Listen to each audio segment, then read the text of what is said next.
Betul. Di saat step by stepnya nggak efisien lah posisinya. Sekilas yang Bapak tadi singgung itu memang dalam segi metode pekerjaan Pak. Kalau dibilang cepat ya memang sistem baja, sistemnya besi ya. Kalau kita mau bicara besi, sistem besi. Keduanya adalah beton untuk si bahan struktur utama itu sebenarnya. Nah cuman yang harus kita garis bawahi Pak Chandra dan lain-lain, mungkin ada satu hal yang harus saya informasikan. Baja teh mahalnya di mana, Iya betul. beton teh mahalnya di mana, resikonya apa, kekurangan apa, itu saya harus jelaskan. Karena mau bagaimanapun usernya kan bukan kita saja, tapi jamaah. Sekali lagi Pak, kalau usernya kita mah rumah kita sendiri mah nggak masalah. Tapi di saat ini usernya atau penggunanya jamaah, kadang teh, nah apa pakai baja, nah apa pakai beton, nah, makanya diambil kesimpulannya kenapa ambil baja, kenapa ambil beton.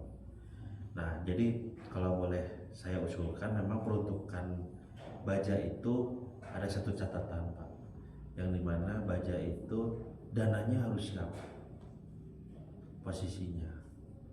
Yang dana siap ini dimaksud adalah dana yang besar dibandingkan beton Pak. Jadi kalau beton sih saya rasa murah secara bahan. Karena beda Pak, kalau di konstruksi, ilmu konstruksi itu kadang suka ada yang disebut dengan Pak, nah bikin gini aja mahal. Yang mahalnya bukan material, tapi upahnya, upah kerjanya. Karena semua masing-masing punya spesialis masing-masing. Contoh ya Pak ya sekarang, ini mah contoh kecil aja. Saya sekarang bikin kitchen set posisinya itu udah nggak pakai tembok sama ngecor. Sistemnya pakai hollow, atasnya bahannya kalsiplur, finishing akhirnya bebas. Bapak mau di aci, bapak mau di granit, mau dikasih top table. Nanti saya kasih lihat contohnya.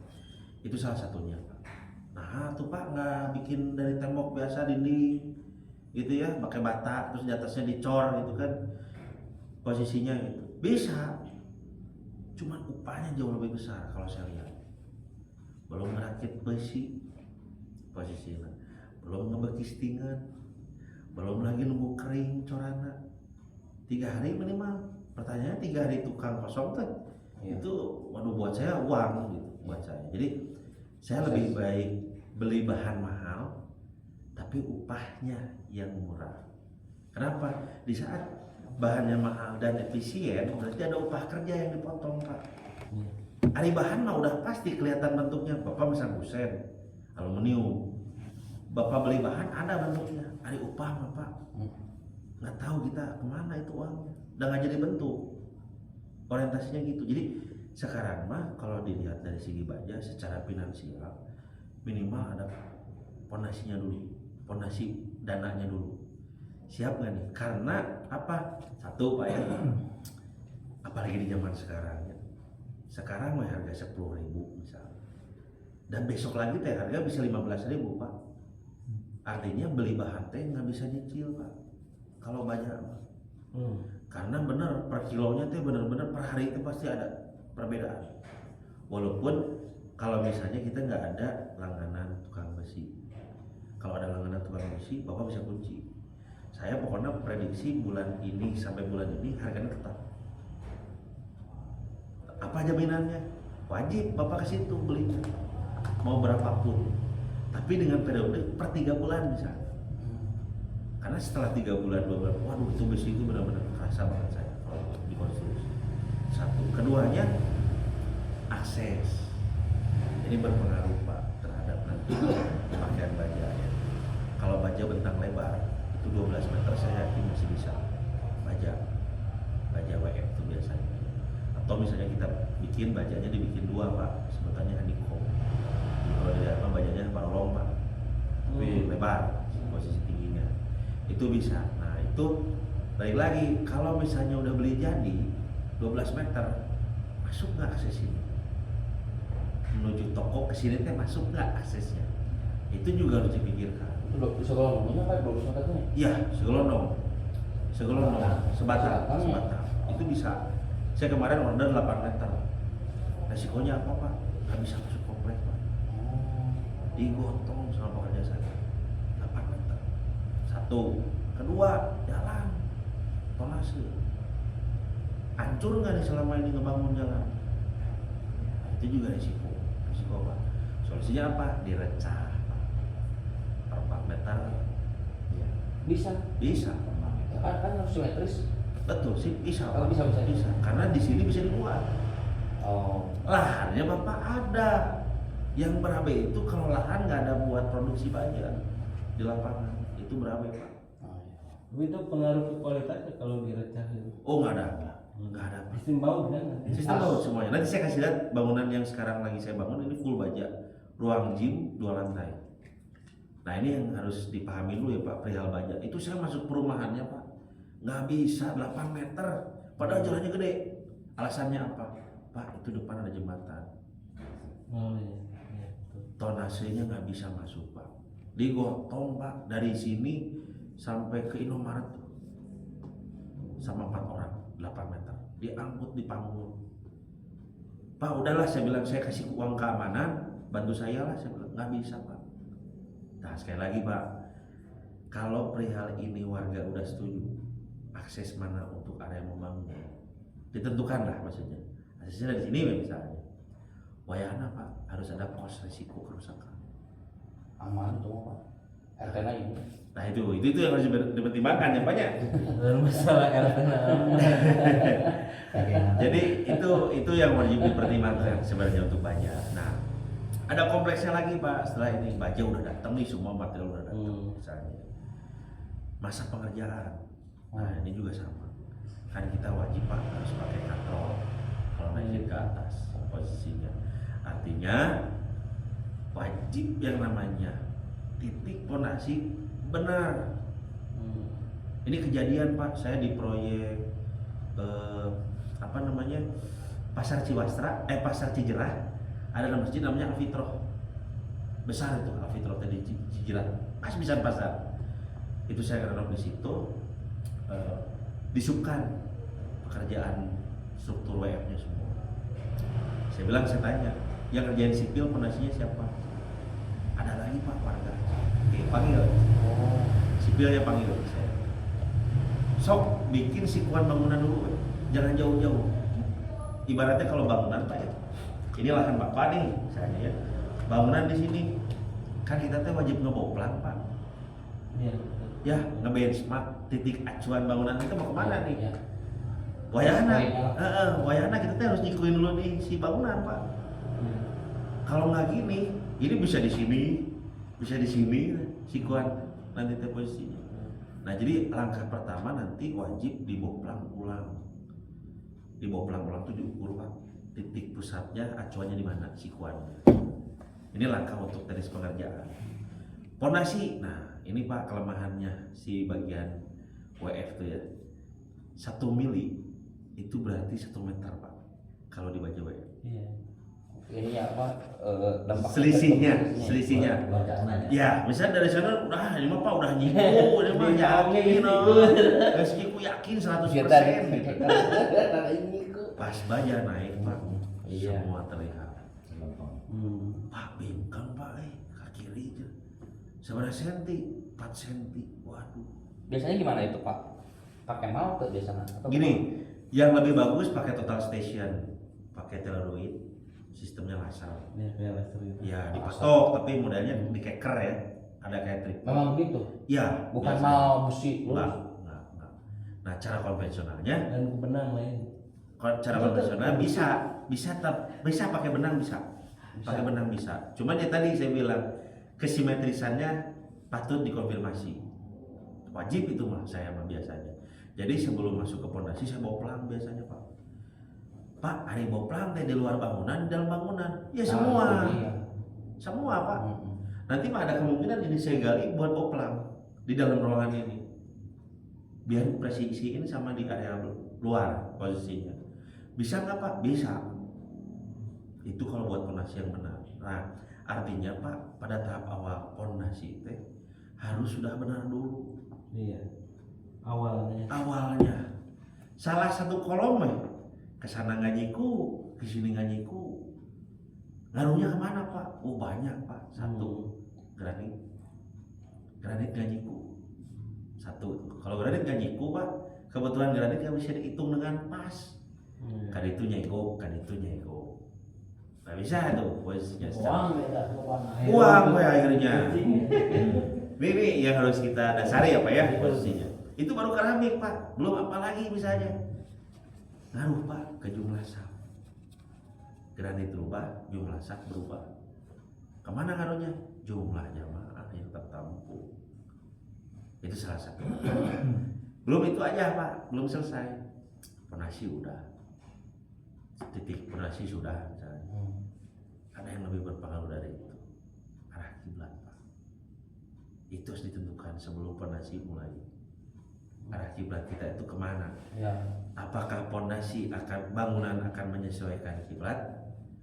Nah, apakah posisinya kita bangunan tetap, kiblatnya yang disesuaikan? Artinya pasti ada yang kebuang nih. Iya. Kalau nyerong mah Pak. Kalau nyerong, saya lagi ya, kalau nyerong. Nah yang terjadi di daerah Pasir Koja, saya buat masjid di gang Pak. Oh lebih kecil lah, itu 2 motor doang sih masuknya. Saya tanya ke pihak BKN, bangunan ini mau mengarah ke kiblat atau ruangannya yang mengarah kiblat? Keputusannya udah Pak, keadaan seperti ini maksimalin wayahna ruangan yang menyesuaikan kiblat. Akhirnya apa Pak? Miring Pak. Oh, Si sejadah teh.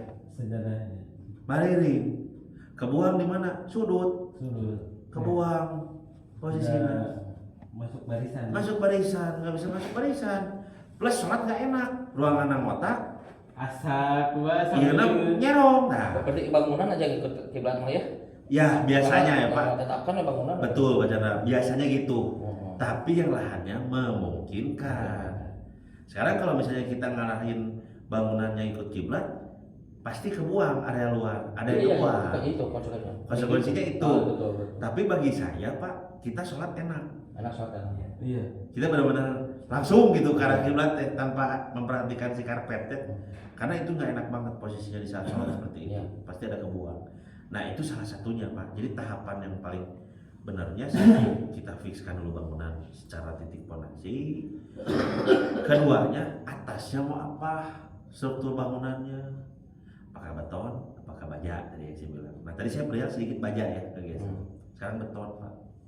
Bentar dulu Pak satu izin. Kalau tingginya tuh 4 meter, Ya. bawah kemarin teh. Betul. Berarti masih baja. Baja. Terus atasnya berapa? 4 lantai. Oh kalau Baja tuh sampai atas. Ya? betul sampai atas Pak. Sampai Atasnya atas. berapa di kamar? 3. Itu hampir 3 meter 20-an lah. Jadi bawah 4 meter, sampai atas tuh. Atas masih Pak, banyak. naiknya pakai apa itu? Maksudnya naik apa Si Pak? bajanya. Katrol. Katrol. Katrol yang setinggi dosen. Enggak. Kita pakainya modelnya katrol. Jadi gini Pak, sistem baja itu semua beresin dulu struktur lantai 1. Oh, nanti diam di situ ya. Betul. Nanti Oh, dari situ iya. naik lagi. Naik lagi. Lantai 2. Enggak keren pun gua. Enggak Pak. Iya. Enggak. Kalau seperti bangunan kita kan nempel Mm-mm. sama warga. Iya. Ini nempel. Itu berisiko nggak? Sudah pernah kejadian Pak Satrio gimana? Ambrol dan lain-lain. Gini Pak, tadi yang saya bilang ya. Iya. Lantai 1 dulu beresin struktur tiang sama baloknya. Dan itu nggak akan lepas karena semua udah di sistem baut plus Itu pas katrol sebetulnya ada misu lubang yang atau rumah. Untuk saat ini alhamdulillah saya belum ada Pak. Jangan sampai lah posisinya karena kalau tembok ini nempel Pak sama. ya pasti Ya, itu berisiko nanti Pasti. kebayang gitu. pasti Tapi kan hilang temboknya mana nantinya? Hilang. Ya kalau yang tadi tembok ini bakal hilang kan? Iya maksudnya nanti kalau besi itu kan besi di ujung sana nempel yang pahari kecuali kalau Oh, mau kita, ditempelin? kalau kita kasih Saya ruang kira lagi kasih kasih ruang jarak. sekitar 50 cm atau Oh, semeter. saya- Buat ini nyewain parkir motor. 4 motor lah, Bisa lumayan. selokan. 50.000 sebulan. Kan selama nempel Pak. Iya. Nempel ya, Jadi sekarang kayak nempel. di sini ya, di sini ya. Bata pahari jeung bata masjid itu nempel padat Ya gitu. kayak biasa rumah dulu, Hmm. rumah. ini saya kasih lihat proyek saya yang udah selesai baru 2 minggu kemarin setelah lebaran selesai itu kemarin tuh Pak. Ini strukturnya baja full semua baja Pak, nggak ada yang terkecuali. Ini saya kasih. Budget udah langsung aja. langsung kita. Kita pakai WF berapa Pak? Nah, itu nanti tuh. Itu kita belum bicara segitu ya. Ini masih tindakan kita terhadap existing, terhadap lingkungan. Jadi kalau dibilang WF berapa, itu ada analisanya. Wajib ada analisa strukturnya, bentang berapa, ukuran berapa. Nah, logikanya gini Pak. Kalau semakin atas, ya baja itu bisa semakin kecil dimensinya. Oh, bebannya. Karena bebannya nggak ada kalau di lantai atas. Biasanya gitu. Biasanya Pak untuk baja. Pas itu sebentar potong ya. Siap. Kan ini teh di saat pas itu teh tengahnya tuh bolong kan. Ini yang apa? Mimbar. Ya. Atasnya kan isi. Berarti kalau misalnya lantai 1 dulu, berarti orang tuh bakal bolong atau nanti? Borong gimana? Bolong ke langit. Void, pasti void ada. Ada pohon. Void Pak, ada void. Pasti ada itu Pak. Jadi selama belum ada lantai 2 mah dari situ bolong ke langit berarti. Bolong. Nah, artinya kalau misalnya Bapak pengen mengungsikan lantai 1 dulu, tutup aja voidnya sementara. Iya. Oh, ditutup sementara. Nanti Atap. untuk dibongkar lagi gitu ya? Bisa Oh, iya. Udah aja gitu Pak. WRC Tapi lah mau tinggal bintang atau naon tuh. Iya. Oh iya betul. Tutup dulu ya. Saya kasih lihat ke Bapak ya. Mana bintang kecor. Iya betul. Langsung tembus ke langit 7 Pak. Tutup dulu ya. Oh itu ya. Pak, ini proyek saya di Senam Indah. Ya, ini struktur baja. Berapa meter tuh? Jadi ini teh total ini 3,4, ke atasnya 3,43. Oke. Total hampir 7 meter kurang. Jadi kalau dilihat Pak ya, ini pemasangannya. Jadi semua ini dulu harus ikat semua. Ini lantai 1, ini semua tiang berdiri langsung sampai ke lantai 2 posisinya. Nanti dari situ ini diikat semua, baru lanjut ke lantai 2-nya ini. Sistem pengerjaannya. Terus kapan pengecorannya? Kalau memang nanti lantainya dicor gitu kan Pak ya. Nanti aja kalau udah rangka semua udah berdiri, bondek masuk, cor masuk posisinya. Nah ini sama Pak, ini trouble-nya di awal ini. Jadi baja itu trouble-nya pasti di awal. Di pondasi ya? Di pondasi. Harus presisi aja. Wah itu mah wajib aja Pak. Nah ini hasilnya yang udah selesai sebentar Pak ya. Sumpah jaringan bisa diangkat-angkat ya. Iya. Bisa Pak ya kan. Pakai gunting. Oh gampang. Wah ini lurus enggak lurus. Pakai gunting. Keselepan. Tiga tenda kan yang soal angkat. Takal Pak Awi masa nggak bisa. Di ewang tiangna. Takal kere. Sebenarnya ini saya pakai takal Pak. Takal. Pakai takal. Kalau saya dengan ruangan yang sempit, lahan yang sempit, pasti saya pakai takal. Nggak mungkin nggak posisinya. Ini contoh yang udah selesai. Ini kita sharing ya Pak ya. Sekali lagi kita sharing. Berarti kalau konsepnya seperti ini, masjid ini dalam tahap proses ini lumpuh ya, maksudnya nggak bisa dipakai. Oh nggak bisa dipakai. Iya. Nggak bisa dipakai. Karena tadi saya bilang, apalagi beton. Nggak bisa difungsional dong gitu. Gimana Pak? Sambil aktivitas nggak bisa. Tadi yang saya bilang, pasti kan dipenuh dengan lubang fondasi. Kan digali Pak, posisinya. Wajib itu mah digali Pak. Saya kasih lihat ya. Serentaknya. Serentak Pak. Serentak. Bisa sebelah Nggak bisa apa. Pulang Untuk bisa baja. parahode gitu. Enak itu gitu. Anggaran udah langsung. Jadi kayak besi 12 aja. Kudu kejar Nah ini tadi saya harus analisa lagi. Kalau memang harus dianalisa. Ini saya kasih lihat contohnya yang Alhamdulillah. ini pentahapan ya Pak. Ini kan tadi udah kayak gini ya Pak ya. Nah tahapan berikutnya seperti ini Pak. Oh, Ini udah ditutup ya ini. Betul tuh. Ini udah saya masuk ke tahap mau pengecoran. Jadi ini udah Itu rata semua. besi semua ya. Besi semua Pak. Tahanannya Besi, ya? Betul, semua besi semua. Terus keduanya, nah barulah pengecoran. Sekali lagi pengecoran wajib Hermes Pak. Jadi kalau ada yang bilang Pak bondek mah nggak usah perlu lagi tulangan, itu mah udah salah aja metode yang seperti itu. Sekali lagi apa ya, bondek teh pengganti bekisting, triplek, multi, cetakan, nahan, tapi bukan struktur utama. Struktur utama tetap ada tulangan, besi tadi posisinya. Nah ini kurang lebih pada saat pengecoran. Nah ini adalah 70% sudah masuk plafon dan kusen.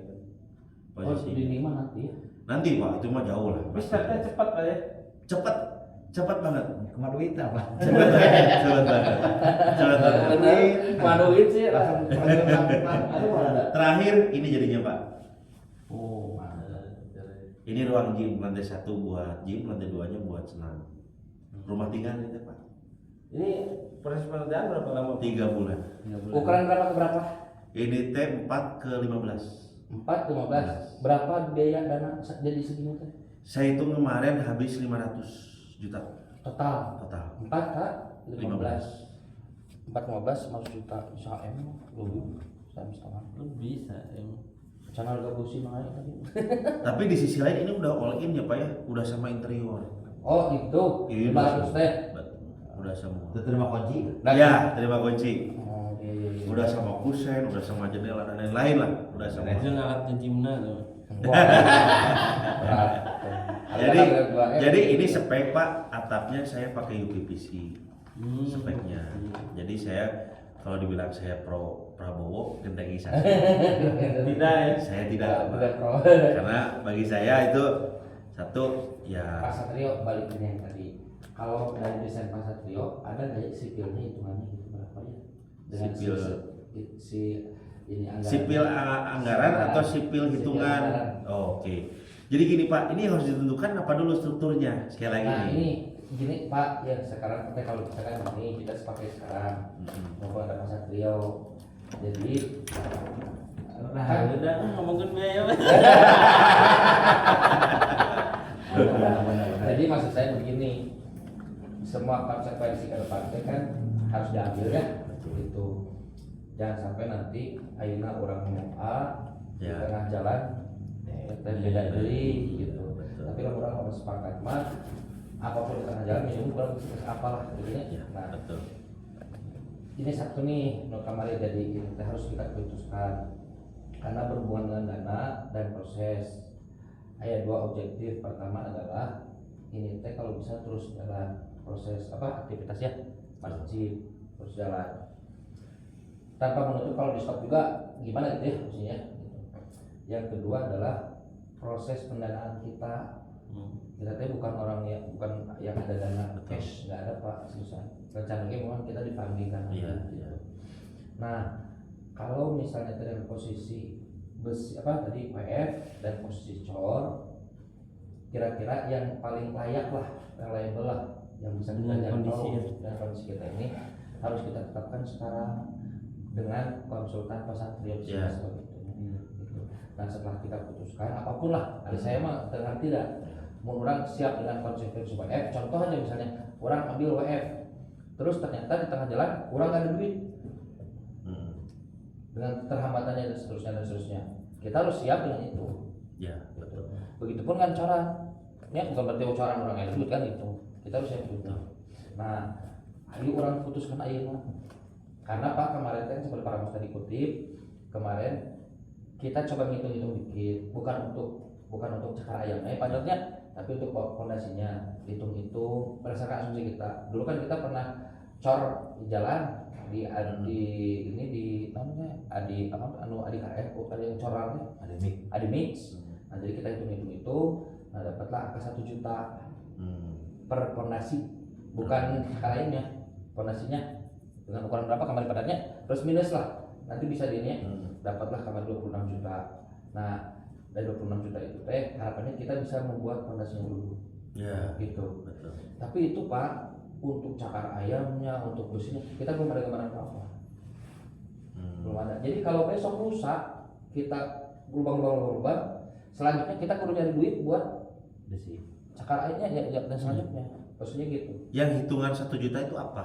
Lupa lagi padahal. Maksudnya terdiri dari apa gitu 1 juta? Itu teh kalau nggak salah dari labor orang tuh kamarnya konsumsi berapanya terus terus sama harga per meter kubik dari adimik dengan berapa kamar itu.